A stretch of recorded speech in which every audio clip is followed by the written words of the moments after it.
me që i parashej ligji për organizimin e lojrave të fatit, i cili u miratua në lexim të parë, do andaloj kazinove të veprojnë në distancë prej 500 metrash në afërsi të objekteve shkollore, ndërkohë personat nën 18 vjeç do ta kenë të ndaluar ligjërisht qasjen në objektet e lojrave të fatit.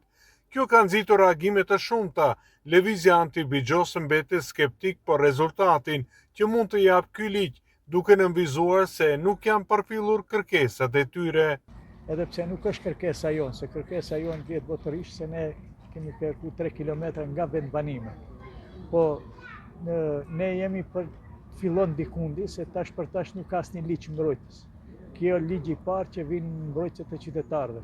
Prandaj ne nuk e kundërshtojmë, po do të shohim se çfarë do të jetë rezultati ky ligj. Nëse do të jetë i mangët, ne do të vazhdojmë me reagimet tona dhe kërkesat tona që të arrihet deri 3 kilometra larg vendbanimeve të Maqedonisë së Veriut. Gjatë 15 viteve të fundit janë hapur qindra kazino në Maqedoninë e Veriut.